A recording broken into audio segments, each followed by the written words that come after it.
인생을 살아가 보면 인생이 힘들다, 만만치 않다, 이런 생각이 들 때가 많이 있습니다. 언젠가 저희 교회에 오랫동안 나오셨던 그 집사님 한 분이 중학교에서 국어를 가르치셨는데 서울로 이사 가기 전에 계속 연락을 주고받았습니다. 그때 하신 말씀이, 목사님, 새해가 되었는데 아이들을 보면 걱정이 돼요. 이런 말을 하더라고요. 왜 걱정이 됩니까? 젊고 푸르르고 희망찬 애들인데 왜 걱정이 됩니까? 이랬더니 제 인생을 살아보니까 살아온 날들이 기적과 같았고 또 헤쳐온 날들이 기적과 같아서 이 아들이 젊고 또 아직 소년이지만 앞으로 살아갈 날들을 생각해 보니까 이들이 겪어야 될 일이 우리가 살아온 날보다 훨씬 더 걱정이 된다 하는 이야기를 들어서 공감을 표했던 생각이 납니다. 미국에서 우리 장인순 집사님, 지순 자매님도 함께 미국에서 생활하지만 교포 생활이 굉장히 어렵다는 걸 들었습니다. 또 미국에서 목회한 친구들의 얘기를 들어보면 삶이 힘들다, 어렵다, 이런 얘기를 많이 들었습니다. 그렇지만 살아내야 될 것이 인생이기 때문에 우리는 현실을 직면하며 나아갈 수밖에 없습니다. 교포 사회에 있었던 일인데요. 한 남자와 한 여자가, 자매와 형제가 결혼했습니다. 둘이 무척 사랑을 했어요. 너무 사랑을 했습니다. 정말 둘도 없이 사랑을 했습니다. 교회도 잘 나가고요. 또 직장 생활도 잘하고 아무런 부러움이 없었습니다. 그런데 어느 날 남편이 밖에 나가서 사고를 당해서 그만 죽게 되었습니다. 너무 이 아내에게는 큰 충격이었습니다. 결혼 3년 차였거든요. 얼마나 행복하게 살았는지 도저히 믿어지지가 않았습니다. 남편이 세상을 떠났다는 것이 결코 믿어지지가 않았어요. 목사님이 가서 위로해도 소용없고 형제 부모가 가서 위로를 해도 소용이 없습니다. 이제 장례의식을 치러야 됩니다. 장례의식을 치러야 되는데 이제 하관 예배를 앞두고 있습니다. 근데 하관할 수가 없어요. 이 아내가 관을 붙들고 안 된다. 내 남편을 땅에 묻을 수 없다. 절대로 누구도 그럴 수 없다. 이러는 바람에 아무도 제지할 수가 없습니다. 너무나 강하게 울으니까 제지할 수가 없습니다. 누구도 떼낼 수가 없습니다. 그런데 한 권사님이 이 자매에게 가서 귓속말로 한마디를 했습니다. 그 소리를 듣자마자 이 자매가 관을 놓아주었습니다. 뭐라고 얘기를 했냐면, 야 이거사, 너는 3년 살았지 나는 6개월밖에 살지 못했어. 그러니까 이 권사님은 남편하고 결혼해서 딱 6개월 살고 혼자 평생을 그렇게 살았습니다. 인생을 살아가다 보면은 왜 하나님께서 나에게 어떤 일을 경험하게 하시는가 하는 것에 대해서 의문이 많이 들 때가 있습니다. 룻기를 좋아합니다. 사실 룻댐이 좋아합니다. 룻 때문에 굉장히 좋아합니다. 아시는 것처럼 룻기의 주인공은 룻기라고 생각하지만 사실은 룻보다는 그의 시어머니였던 나오미가 주인공이라고 해도 과언이 아닙니다. 이 나오미가 이제 베들레헴에서 살다가 기근이 들어서 쉽게 말하면 이제 모압 땅에 이민을 가게 됩니다. 우리 식으로 얘기하자면 그렇다는 얘기죠. 거기에서 살았습니다. 거기서 살다가 남편을 잃었습니다. 한 10년쯤 뒤에 이제 그 결혼을 시켰던 젊은 아들 둘을 잃었습니다. 이제 남은 것이 하나도 없습니다. 그에게는 며느리밖에 남지 않았습니다. 그래서 이 며느리 아이들을 불렀습니다. 얘들아, 이리 오너라. 나에게는 더 이상 가진 것도 없다. 나는 돈도 없고 땅도 없고 또 능력도 없고 아무것도 없다. 그러니 가서 제가에서 살아라. 이렇게 당부를 했어요. 그랬더니 그 좌부가 사용을 하는 겁니다. 안 된다고 하는 겁니다. 어머니를 놓고 갈 수 없습니다. 이렇게 말을 하는 거예요. 그래서 할 수 없이 나오미는 계속해서 그 말을 했더니 첫째 그 며느리는 자기 고향 땅으로 돌아갔어요. 문제는 둘째 며느리인 룻이 문제입니다. 아무리 얘기를 해도 듣지를 않는 거예요. 인간관계라고 하는 것이 그런 거 아닙니까? 인간관계라고 하는 것이 어떤 매듭이 있어야 됩니다. 인간관계라고 하는 것이 이렇게 역할이 있어야 되지 않겠습니까? 시어머니와 며느리가 된 것은 사실 남편이라고 하는 매개체가 있었기 때문에 가능했던 것이죠. 매개체가 끊어졌다면 더 이상 관계할 필요가 없는 거죠. 그런데 이 이야기에서 감동을 주는 것은 뭐냐면 매개체가 끊어졌음에도 불구하고 이 롯은 시어머니를 결코 버리지를 않았다라고 하는 거예요. 이게 오늘 우리들에게 무슨 의미를 주고 또 이 속에 무슨 은혜가 들어있는가 하는 것을 우리가 한번 살펴보고자 하는 거예요. 아까 말씀을 드렸던 것처럼 나오미라는 뜻은 기쁨이라는 뜻을 가지고 있습니다. 기쁨. 그렇죠? 우리 기쁨이도 태어나서 이름을 뭘로 줘줄까요? 목사님한테 물어봤습니다. 우리 장모님 부부가. 그래서 평생 하나님을 기뻐하고 하나님께 기쁨을 받고 사람에게 기쁨을 주고 또 가족에게 기쁨을 주라 이런 뜻으로 기쁨이라고 줬어요. 그랬더니 정말 기쁨이 된 거예요. 엄마에게도 기쁨이 되고 하나님에게도 기쁨이 되고 막 그런 거예요. 어떻게 이렇게 잘 쳐나가는지 알 수가 없어요. 그래서 제가 우리 기쁨이가 하나님 앞에 저기 하는 것들을 다 제가 이렇게 모아놓습니다. 지난주에 한번 이렇게 봤었는데요. 뭐라고 쓰여있냐면은 아마 기쁨이가 생각나지 않겠지만 이거 굉장히 오래된 헌금 봉투인데요. 제가 헌금 봉투를 버리지 않고 이렇게 내어둡니다. 이렇게 하나님, 저 미국에서 생일 맞았어요. 예전에 미국 갔을 때는 쪼꼬 사과도 맛있게 먹었어요. 주님, 제가 감사한금 드릴 수 있어서 감사해요. 마침 지갑을 가져왔고요. 전 예배드리러 들어갈게요. 사랑해요. 뭐 이것뿐만 아니고 여러 가지 봉투를 제가 가지고 있습니다.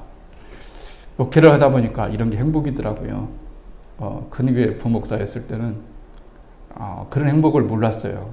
그런데 작은 교회를 이렇게 사역하다 보니까 하나하나의 모든 일들이 가족과 같고 또 가족의 일처럼 느껴집니다. 이것이 저에게 주신 축복이요, 하나님께 특별하게 주신 은혜다. 저는 그렇게 생각을 합니다. 어쨌든지 간에 기쁨이라고 이름을 지었습니다. 기쁨대로 기뻐서 살아가고 있죠.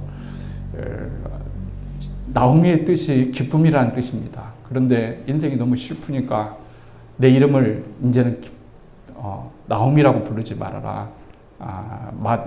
나오미라고 부르지 말아라. 나를 마라라고 불어라 그랬어요. 쓰다 하는 말이죠. 인생이 너무 쓴 거예요. 인생이 쓸 때가 있어요. 달 때도 있고 쓸 때도 있어요. 달 때가 많을까 쓸 때가 많을까 별로 중요치는 않습니다. 사람마다 겪는 것이 다 다르고 생각하는 지점이 다 다를 수가 있기 때문에 그런 거예요. 그런데 하나님께서 나오미를 생각하면 버리신 것만 같습니다. 이 이야기의 룻기의 중심은 그런 겁니다. 뭐냐면 룻기가 어려움을 당하고 불행을 당했어요. 고난을 당했어요. 그러면은 나오미의 처음 생각처럼 하나님이 그녀를 버리신 것만 같아요. 이게 외적인 모습입니다. 그렇지 않습니까? 무슨 희망이겠습니까? 여러분, 나이 많이 먹었어요. 늙었어요. 남편 죽었어요. 2자식 죽었어요. 큰 며느리는 떠났어요. 작은 며느리가 남아서 끝까지 봉양을 하겠다. 연을 맺어가겠다. 이런 거예요. 그게 희망이 될 수 있을까요? 위로가 될 수 있을까요? 단언컨대 그때 당시 나오미는 룻이 고맙기는 하죠. 아무런 이제는 연이 다 끊어졌는데 끝까지 나를 봉행해 준다니, 나에게 사랑을 베푼다니, 이건 굉장히 큰 은혜라고 말할 수가 있어요. 그런데 위로가 되지는 못합니다. 슬픔을 덮을 수는 없어요. 덮을 수는 없습니다. 근데 여기서 중요한 것은 뭐냐면 이런 겁니다. 인간적으로 생각할 때, 나오미가 생각할 때 나는 더 이상 기쁨이 아니다. 나는 이제 내 인생이 쓰다. 나는 하나님께 버림받은 그런 사람이다. 라고 이렇게 생각을 했을 때에 하나님은 사실은 나오미를 위해서 놀라운 은혜를 준비하고 있었는데 그 준비가 곧 바로 룻이었단 말이에요. 그런데 룻을 생각할 때 한번 보십시오. 부자입니까? 가진 것이 있습니까? 땅이 있습니까? 능력이 있습니까? 없습니다. 아무것도 그냥 이방 여인입니다. 그리고 이 이방 여인이 잡으라고 이스라엘 백성들에게 알려지면 손가락질을 당할 수밖에 없는 그런 상황에서도 이 룻은 시어머니를 끝까지 쫓고, 시어머니는 이 룻을 지극히 사랑은 하지만 그러나 중요한 것은 이 둘 사이에 연이 끊어지지가 않았다는 것이 굉장히 중요한 거예요. 그 말은 무슨 말일까요? 이 둘 사이가 끊어지지 않았다는 것은 하나님과의 관계가 끊어지는 것처럼 보이지만 하나님의 놀라운 개입으로, 하나님의 놀라운 은혜로 하나님과의 관계가 더욱더 절망 속에서 희망으로 나아가는 그런 놀라운 관계로 발전되어지고 진전되어지는 하나님의 헤세드가 거기에 들어있다는 거예요.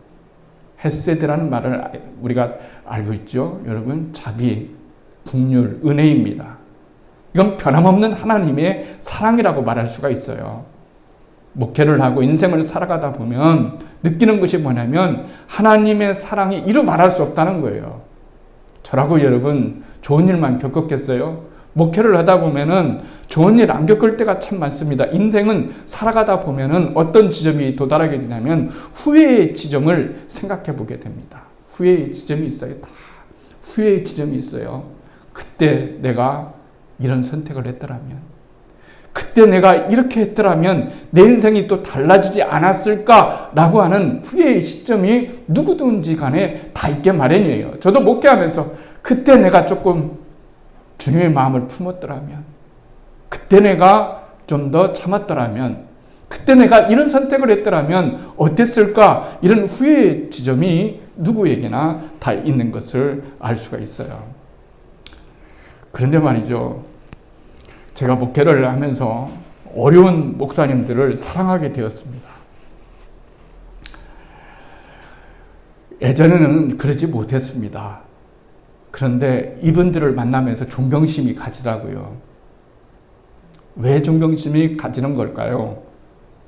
어쨌든 그들이 차지하고 있는 그 지점의 자리가 남 보기에는 대단하지 않아도 하나님 보시기에는 정말 무엇인가 있다라고 생각을 했기 때문에 그런 거예요. 제가 여러분 설교를 하게 됩니다. 그런데 저 혼자 잘 먹고 잘 살고 막 이러면 공감이 이루어질까요, 여러분? 아마 그러기 힘들 겁니다. 공감이라는 게 있어요. 동일감이라는 게 있거든요. 이게 굉장히 인생에서 참 중요합니다. 여기에서 우리 누구도 나오미를 이루할 사람은 없습니다. 그렇죠? 나오미처럼 그런 상황에 빠진 사람이 없기 때문에 나오미를 이루할 사람은 없어요. 그런데 나오미는 누구도 이루할 수 있는 사람이 되었다는 게 이게 굉장히 큰 은혜예요. 복의 근원이 된다고 하는 것이, 남에게 복이 된다고 하는 것이 물질적으로 꼭 도와주야만 도움이 되는 것이 아니라 함께 했을 때 이거 굉장히 중요한 일이라고 말할 수가 있습니다. 함께 했을 때 그런 거예요. 저희 교회가 그렇게 저기 하지는 않지만은 우리가 어려운 교회를 좀씩 돕는다고 하는 것은 좀 말이 좀 안 되는 얘기겠지만 좀 어쨌든 그러고 있습니다. 그런데 그것이 중요한 게 아니에요. 제가 만나서 우리 교회 지방 목사님들, 어려운 교회 지방 목사님 일부러 돌아가면서 한 달에 한 번씩을 만난다고 말씀을 드렸습니다. 만나요. 만나면 뭘 할까요? 이야기를 듣습니다. 이야기를 들어요. 근데 전도사님들이나 목사님들이 한결같이 하는 말은 뭐냐면 그런 거예요. 같이 이야기할 수 있고 같이 공감해주고 해주니까 너무나 좋다는 거예요. 왜냐? 우리도 그럴 때가 있었거든요. 우리도 삼각교회가 있을 때가 있었고, 우리도 어려울 때가 지금도 물론 저기 하지만 이보다 훨씬 더 어려울 때가 있었거든요. 그리고 지금도 내가 큰 교회이기 때문에 내가 그 사람들을 위로할 수 있는 것이 아니라 작은 교회이기 때문에 그 사람들을 더 많이 위로할 수 있고 더 많이 공감할 수 있고 더 많이 사랑할 수 있음을 저는 진심으로 감사하게 여깁니다. 누군가를 위로할 수 있다는 것은 굉장히 축복이고 은혜라고 말할 수가 있습니다. 왜냐하면 이 세상은 너무나 위로받아야 될 사람들이 많이 있기 때문에 여러분 그렇습니다. 소방관이 지난주에 화재를 진압하다가 죽었어요. 26살 청년이 죽었습니다. 상견례를 하고 일주일 만에 결혼을 하려고 양가에 상견례를 하고 일주일 만에 죽었어요. 부모를 누가 위로할 수가 있겠습니까? 여러분, 위로하기가 좀 힘들어요. 인생은 그런 것이라고 말할 수가 있습니다. 그러면 도대체 누가 우리를 위로할 수 있을까요? 하나님이 우리를 위로할 수가 있다라고 하는 겁니다. 하나님만이 우리를 위로할 수 있고 하나님만이 우리를 손잡아 줄 수 있는 그런 분이시다는 것을 성경은 우리들에게 말씀해 주시고 있습니다. 나오미는 롯을 보잘것없는 거라고 생각을 했습니다. 보잘것없어요. 이 롯이 도대체 나에게 뭔 도움이 되줄 수 있을까? 고향 땅에 데리고 갔습니다. 그런데 손가락질을 하는 것 같습니다. 떠날 때는 그러더만 이제는 다 잃고 돌아왔구만. 남편도 잃고 자식들도 잃고 뭔 일이야. 분명히 하나님께 벌 받았음이 틀림없어. 이런 잘못된 시각을 아마 가졌을 때 나오미는 그것을 받아들일 수밖에 없었을 거예요. 이방 여인하고 결혼했기 때문에 그런 것이다라고 오해할 수도 있습니다. 그러나 여러분, 그건 충전히 오해입니다. 많은 사람들이, 어떤 사람들은 이 자식들을 이방 여인들하고 결혼시켰기 때문에 그랬다고 말하지만 사실은 이방 여인 때문에 하나님은 이 이방 여인을 통해서 나오미를 구원하시고 위로하시고 하나님의 놀라운 은총과 은혜를 부어주었다는 것을 알게 됩니다. 보잘것없는 롯을 통해서 말이죠. 관계가 저는 중요하다고 생각합니다. 이 세상에서 가장 중요한 것은 돈이 아니고 사람입니다. 사람이에요. 하나님께서 이 세상에서 가장 중요하게 여기시는 것은 사람입니다. 바로 여러분입니다. 여러분을 가장 귀중하게 여기십니다. 그것은 정말 자신 있게 제가 말할 수가 있습니다. 나오미가 아직 보지 못하는 은혜가 부어지고 있었어요. 내가 낙심하고 의기소침할 때 하나님은 내 삶에 은혜의 역사를 차근차근 하나씩 부어주고 있었단 말이에요. 그건 우리도 모릅니다. 내일부터 본당 이제 비가 새는 것을 좀 막고 리모델링 하려고 그래요. 참 오래됐습니다. 요즘 저 너무 기뻐요. 돈 있어서 하는 건 아니지만 주님의 전을 화장실부터 시작해서 새로 한다는 게 너무 참 좋습니다. 20년 전에 상가에서 있었어요. 아시는 것처럼. 그런데 너무 괴로웠어요. 뭐가 괴로웠냐면은 상가에 쥐가 너무 많은 거예요. 귀에 철화기도를 하면 쥐소리, 아침에 일어나다 보면 그 찐득이에 붙잡혀 있는 쥐를 치우느라고 너무너무 마음이 아팠어요. 그래서 제가 하나님께 기도했어요. 하나님, 저는요, 쥐도가 안 나오는 집에서 살아요. 물도 새지 않는 집에서 살아요. 자그만지만요. 근데 하나님의 전이 이러니 너무 마음이 아프네요. 이랬어요. 그런데 말이죠. 하나님께서 백혈병 환자를 한 분을 보내주셨잖아요. 그렇죠. 얼마 못 산, 6개월밖에 못 산다는 첫 가정을 보내주셨어요. 6개월밖에 못 사는데요. 그분에게 쏟은, 제가 감히 말하면 그분 살려보겠다고 정말 태어나서 그만큼 기도해 본 적은 처음이고요. 마음 같이 해본 적은 처음이에요. 1년 만에 돌아가셨어요. 얼마나 낙심이 되는지요. 이런 말할 수가 없었어요. 근데 하나님께서 그 과정을 통해서 교회 건축을 할 수 있는 씨앗이 되신 거예요. 저는 생각지도 못했어요. 교회를 졌어요. 돈이 없어서 졌어요. 은행 빚내서 졌어요. 지금도 빚이 있어요. 죄송한 얘기지만. 빚내서 졌어요. 그런데 말이죠. 아침부터 저녁부터 저는 너무너무 행복하는 거예요. 너무너무 기쁘고 너무너무 행복한 거예요. 그런데 여러분, 업자를 너무 잘못 만난 거예요. 믿는 사람이라고 해서 그냥 업자를 턱턱 만나 돈을 줬더니 일 않고 도망다니는 거예요. 정말 죽을 것만 같았어요. 돈은 없지요. 성도는 없지요. 업자는 도망갔죠.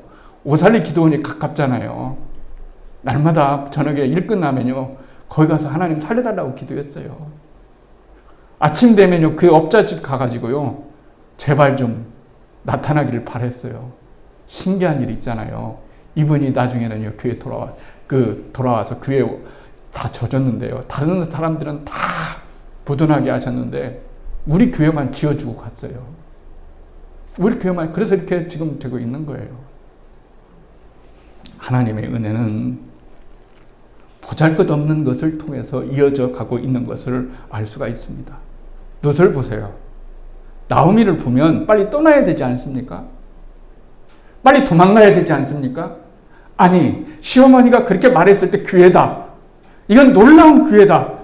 빨리, 이제는 남편도 없는데 무슨 끈이 있어요. 연결된 끈이 뭐가 있어요. 끈이 사라졌는데요. 그러니까 나오미를 빨리 고향으로 돌아가라. 이렇게 했을 때 젊고 아직 다시 재가할 수 있고 얼마든지 떠날 수가 있는데, 여러분, 떠나지를 않는 거예요. 왜 떠나지 않았을까요? 이유는 단 한 가지밖에 없어요. 나오미 속에서 하나님을 발견했기 때문에 그런 거예요.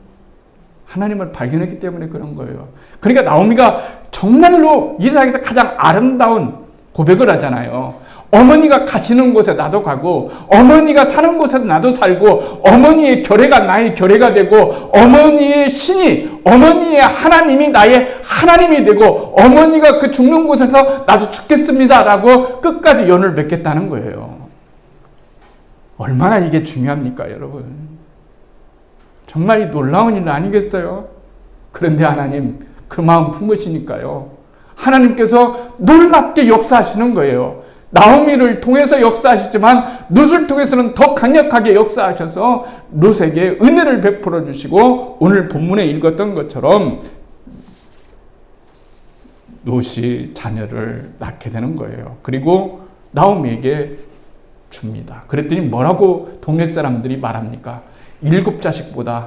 너의 7자식보다 이 롯 하나가 더 굉장하다.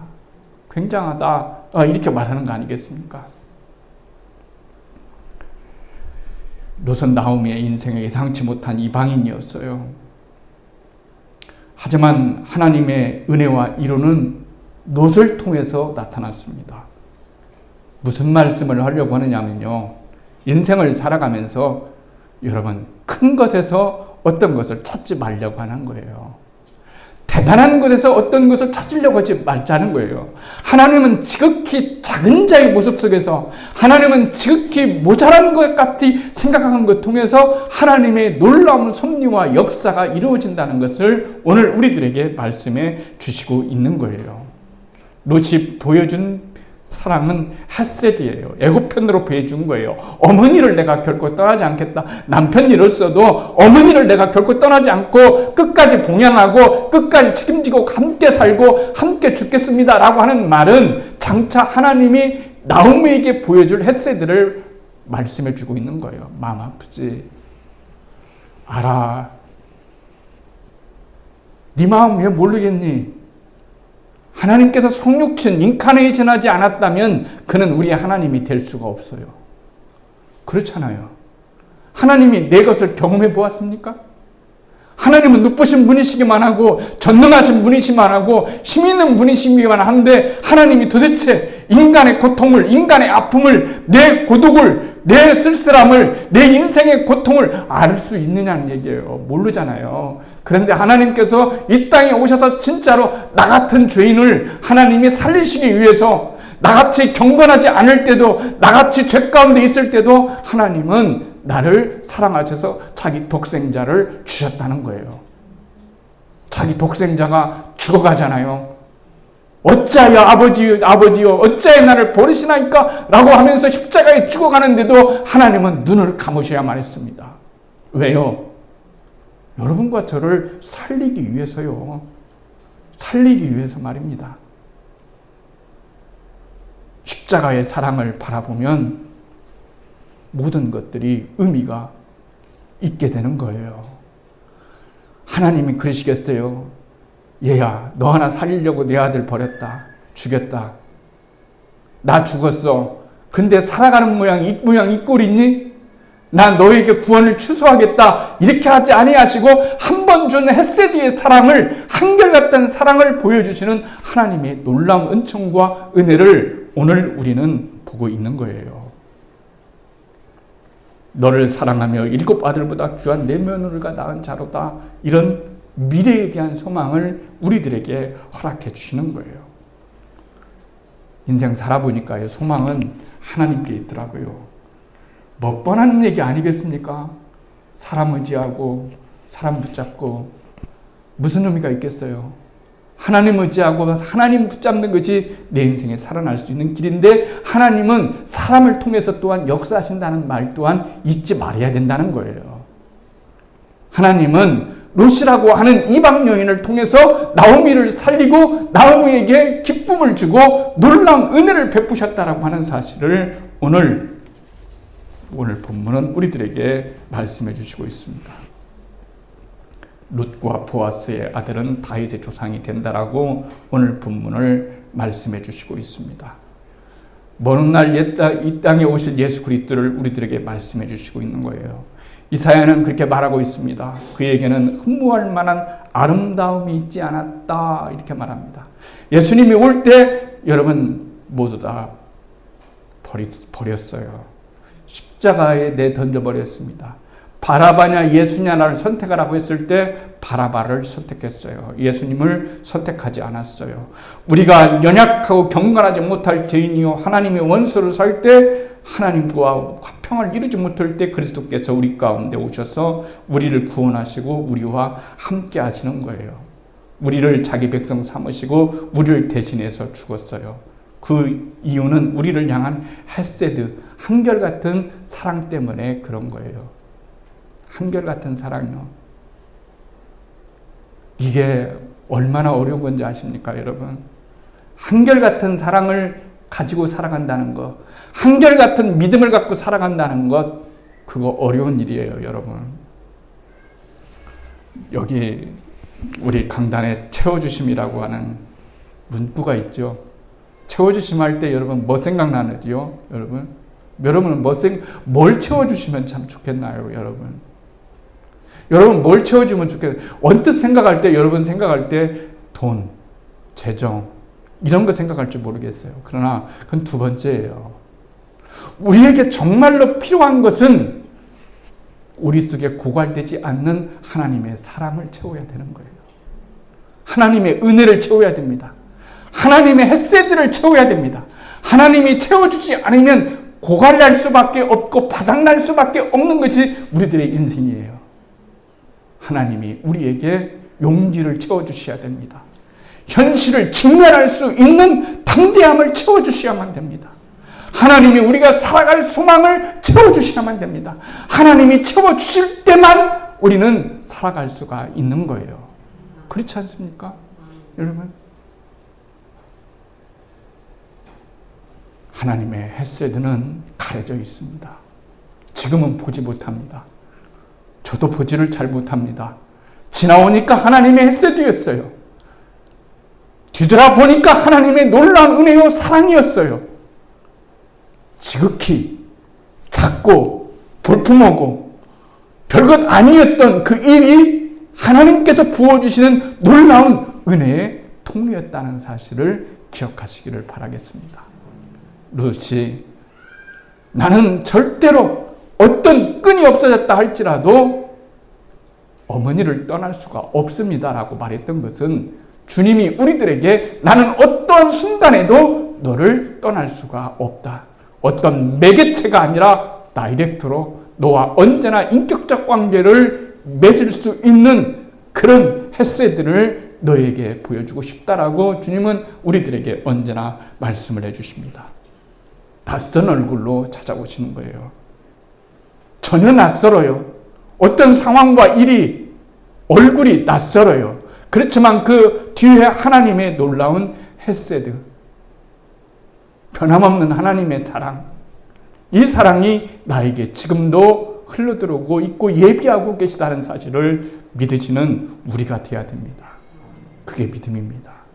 하나님이 우리 교회를 향한 헤세드, 여러분의 가정을 향한 헤세드, 내 인생을 향한 헤세드, 우리의 가족들을 향한 헤세드, 우리들의 삶을 통한 헤세드의 은혜는 결코 중단되지 않는다는 사실을 믿고 살아간다면 인생은 살아볼 만하지 않겠습니까? 인생은 직면하면서 살아가 볼 만하지 않겠습니까? 왜요? 하나님이 도와주시니까요.